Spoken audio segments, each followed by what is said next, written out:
Hello everyone, स्वागत है आपका मेरे चैनल पर। तो अब बाकी की सीरीज़ को आगे बढ़ाते हुए अब हम क्वेश्चन नंबर 34 करेंगे, जिसमें पूछा गया है कि what sequence a child should adopt while solving a problem. मतलब कि प्रॉब्लम को सॉल्व करते इसमें जो है वो कौन सी सीक्वेंस एक बच्चे को फॉलो करनी चाहिए। तो इसमें आप ऑप्शन चाहे तो पढ़ सकते हैं, मैं सीधे आपको आंसर बताऊंगी बिना टाइम वेस्ट किए। तो इसमें जो राइट ऑप्शन हो जाएगा वो हो जाएगा ऑप्शन नंबर 3, क्योंकि सबसे पहले जो होता है हम प्रॉब्लम को डिफ़ाइन करते हैं, फिर उसके बाद एनालाइज करते हैं, और उसके बाद हाइपोथेसिस बनाते हैं, और उसके बाद हम उस हाइपोथेसिस को टेस्ट करते हैं। बाकी ऑप्शन गलत है यहाँ पे, क्योंकि हाइपोथेसिस को टेस्ट करने के बाद डाटा कलेक्शन नहीं होता है, इसलिए फर्स्ट ऑप्शन गलत है। उसके बाद बाकी के ऑप्शन भी आगे पीछे दिए गए हैं, इसलिए इसमें जो हमारी सही सीक्वेंस हो जाएगी वो हो जाएगा ऑप्शन नंबर 3। इसके बाद क्वेश्चन नंबर 35 है, Peter says I fail because I am stupid and that means I will always fail. तो ये वाला जो क्वेश्चन है हमारे से वो अल्बर्ट बंडूरा की जो सोशियो कोग्निटिव थ्योरी है उसमें से पूछा गया है। तो इसमें जो हमारे पास ऑप्शन दिए गए हैं वो हैं डाइवर्जेंट थिंकिंग। डाइवर्जेंट थिंकिंग का मतलब होता है कि अलग अलग तरीके से सोचना, एक ही प्रॉब्लम को करने के कई तरीके हो सकते हैं, तो इसलिए डाइवर्जेंट थिंकिंग तो इसका ऑप्शन नहीं होगा, क्योंकि फेल होने से इसका क्या लेना देना है। उसके बाद है सेल्फ एक्चुअलाइजेशन। ये जो सेल्फ एक्चुअलाइजेशन के बारे में बेसिकली बात की थी वो अब्राहम मैस्लो ने अपनी थ्योरी में की थी, इसलिए ये भी इसका आंसर नहीं है। उसके बाद है अचीवमेंट मोटिवेशन। अचीवमेंट मोटिवेशन भी इसका राइट आंसर नहीं होगा। इसके बाद जो फोर्थ ऑप्शन है लर्नड हेल्पलेसनेस, ये इसका राइट ऑप्शन हो जाएगा, क्योंकि अगर हम एक काम को कर रहे हैं और उसी काम में बार बार फेल हो रहे हैं तो उसकी वजह से हमारे में एक सेल्फ डाउट आ जाता है। तो इसके बारे में जो बात की थी वो अल्बर्ट पेंडूरा ने की थी।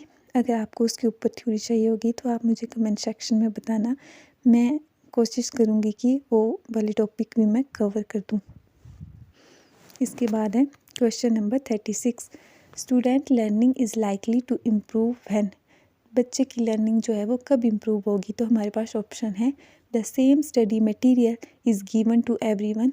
इसमें हमारे को पूरे ऑप्शन पढ़ने की भी ज़रूरत नहीं होती, क्योंकि अगर सेम स्टडी मटेरियल होगा तो सभी बच्चों को, तो उससे लर्निंग इम्प्रूव नहीं होगी, क्योंकि अगर सेम ही स्टडी मटेरियल होगा तो सारे बच्चे की पढ़ने की क्षमता जो है वो अलग अलग होती है। इधर लिखा है कि without taking into account the individual and cultural differences of learner. इसकी वजह से ये गलत हो जाता है कि इंडिविजुअल डिफरेंसेस को बिना ध्यान में रखे हुए सबको सेम स्टडी मटेरियल प्रोवाइड करवाएंगे, तो इससे बच्चे की लर्निंग इम्प्रूव नहीं होती है। उसके बाद है study material is organised into conceptual structures. ये ऑप्शन हमें करेक्ट लग रहा है, पर हम फिर भी बाकी ऑप्शन पढ़ लेंगे। अगला है study material is divided into small unrelated bits of information. तो अगर अनरिलेटेड देंगे हम इंफॉर्मेशन स्टडी की तो ये भी गलत हो जाएगा, क्योंकि जो बच्चे की अंडरस्टैंडिंग बनती है वो प्रीवियस नॉलेज पे बेस्ड होती है, तो इसे हमें डेली लाइफ से रिलेट करके पढ़ाना होता है, ना कि अनरिलेटेड बिट्स ऑफ इंफॉर्मेशन देनी होती है। ठीक है। इसके बाद फोर्थ ऑप्शन है study material consist of list of definition without an examples. ये भी गलत है कि सिर्फ डेफिनेशन ही होगी, कोई एग्जांपल नहीं होंगे, तो उससे लर्निंग इम्प्रूव कैसे होगी। तो इसलिए हमारा जो राइट ऑप्शन होगा वो होगा ऑप्शन नंबर 2। इसके बाद नेक्स्ट क्वेश्चन है when a child fails in exam it means, कि जब एक बच्चा फेल होता है तो इसका क्या मतलब है। ऑप्शन है the child did not memorise the answer thoroughly, कि बच्चे ने आंसर को अच्छे से रट्टा नहीं लगाया था। ये ऑप्शन तो बिल्कुल ही गलत है। ठीक है। इसके बाद नेक्स्ट ऑप्शन है the parents have failed and should have made provision for tuition for the child. तो इसका मतलब है कि पेरेंट्स फेल हो गए हैं और उन्हें ट्यूशन लगवानी चाहिए थी। ये भी इसका कोई लेना देना नहीं है कि ट्यूशन लगवानी चाहिए थी। अगला है the child is not fit to study in school. ये ऑप्शन भी हमारा गलत हो जाएगा कि बच्चे में काबिलियत नहीं है, क्योंकि हर बच्चा जो होता है वो कैपेबल होता है पढ़ाई के लिए। अगर बच्चे को समझ में नहीं आ रहा है तो इसका मतलब है कि किसी के पढ़ाने में कोई दिक्कत हो सकती है, या बच्चे के आसपास के इन्वायरमेंट में या सिस्टम में प्रॉब्लम हो सकती है। तो इसलिए हमारा जो राइट ऑप्शन होगा वो होगा option number 4, the system has failed. अगला है which of the following teachers would be most effective in maximising academic learning time. तो कौन से कौन से जो टीचर होंगे वो मोस्ट इफ़ेक्टिव होंगे ताकि बच्चे की लर्निंग जो वो मैक्सिमम हो। ठीक है, तो a teacher who focuses on classroom discipline her students are reprimanded every time she notices what she perceives to be an off task behavior। तो ऐसा टीचर जिसकी क्लासरूम में जो बच्चे जो होंगे वो डिसिप्लिन ही रहेंगे। तो डिसिप्लिन होने से पढ़ाई का कुछ खास लेना देना नहीं है, क्योंकि अगर इनडिसिप्लिन है और बच्चे उसमें सीख रहे हैं, थोड़ा बहुत शोर हो रहा है क्लासरूम में, तो इसका मतलब ये नहीं कि बच्चे आपस में बातें कर रहे हैं। हो सकता है कि वो डिस्कशन से सीख रहे हो, तो इसलिए ये डिसिप्लिन वाला ऑप्शन हमारा गलत हो जाएगा। इसके बाद नेक्स्ट ऑप्शन हम पढ़ लेते हैं। A teacher who informs her students how long they will have to complete the activity and plays music during the time of transition. तो एक ऐसा टीचर है जो कि बच्चों को बोलता है कि उन्हें कितने टाइम में एक एक्टिविटी को कंप्लीट करना है, और जब एक्टिविटी बदलने का टाइम होता है तो वो म्यूज़िक लगा देता है। तो ये जो है इसमें फ़न भी हो जाएगा बच्चों को, और उन्हें एक्टिविटी करने में मज़ा भी आएगा। तो ये हमारा ऑप्शन हो सकता है राइट, पर हम फिर भी आगे का ऑप्शन पढ़ लेते हैं। A teacher who regularly starts one activity stops it in favour of another then returns to the first activity.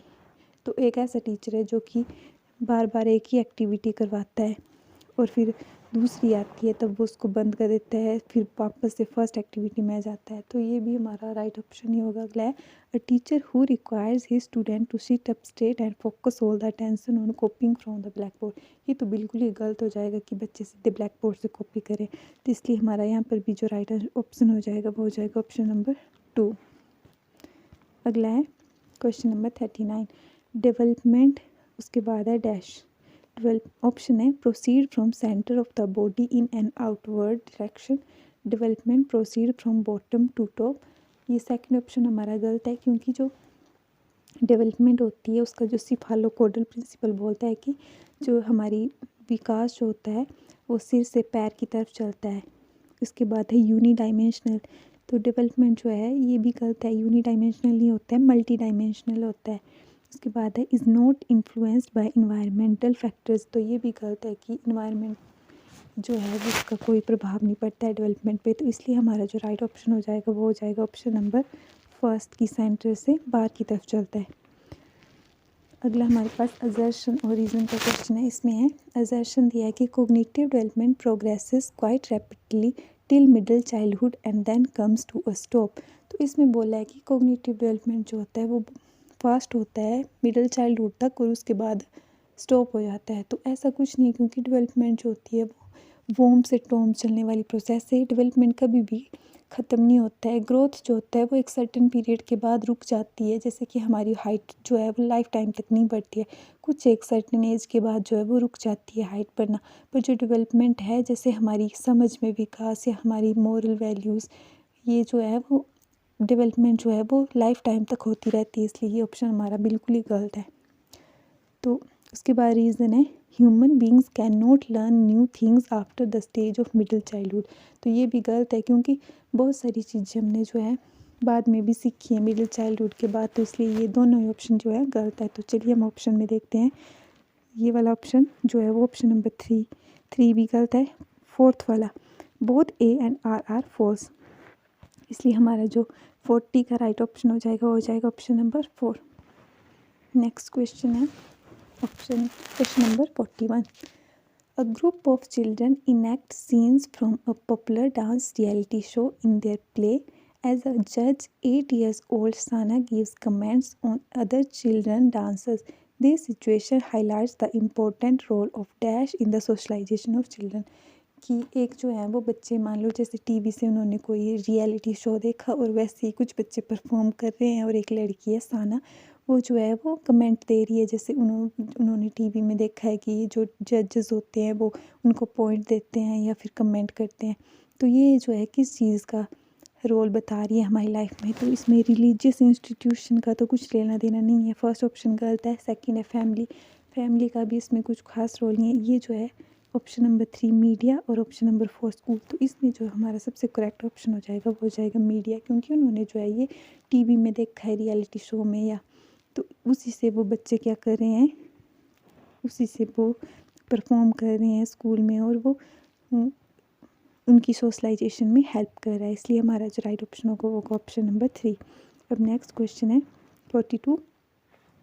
After seeing students struggling to solve a problem a teacher gave them hints and half solved example to assist them.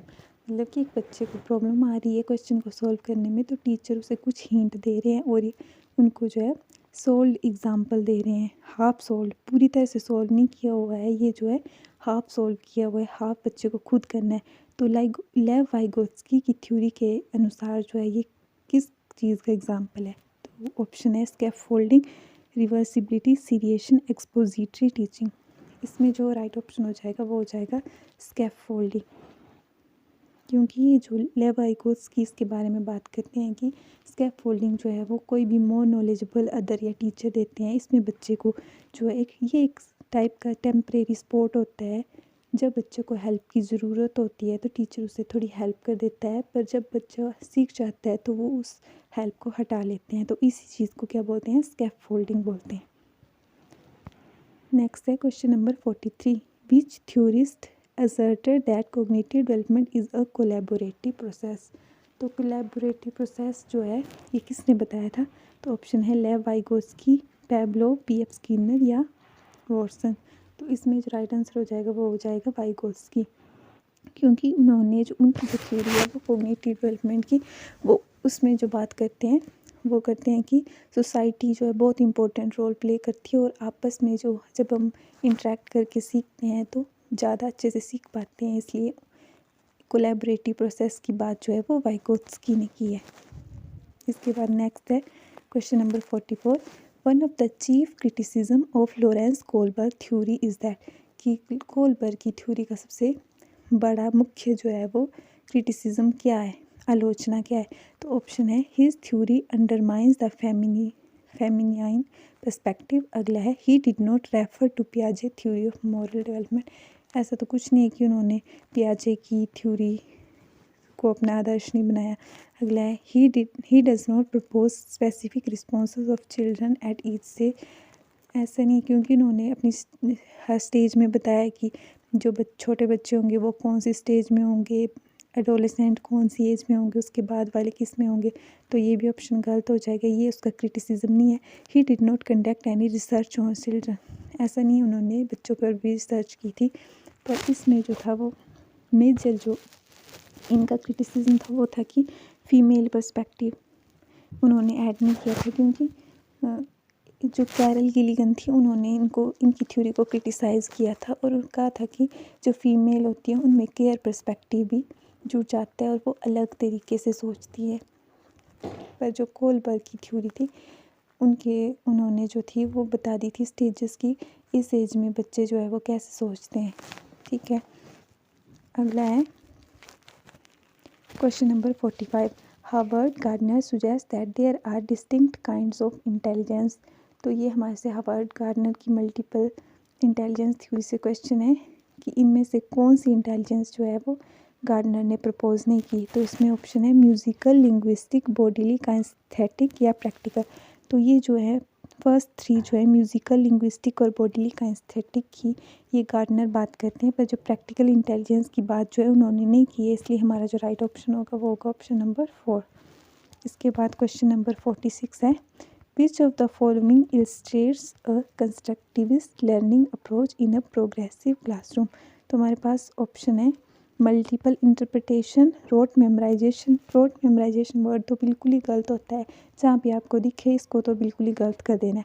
Rewards and punishment और reward जो है ये behaviourism से related है, constructivist theory से इसका कोई लेना देना नहीं है। उसके बाद है रिपीटेड ड्रिल एंड प्रैक्टिस, कि बार बार प्रैक्टिस और ड्रिल ये मिनोरेटिव है, तो इसलिए हमारा जो राइट ऑप्शन हो जाएगा वो हो जाएगा मल्टीपल इंटरप्रिटेशन।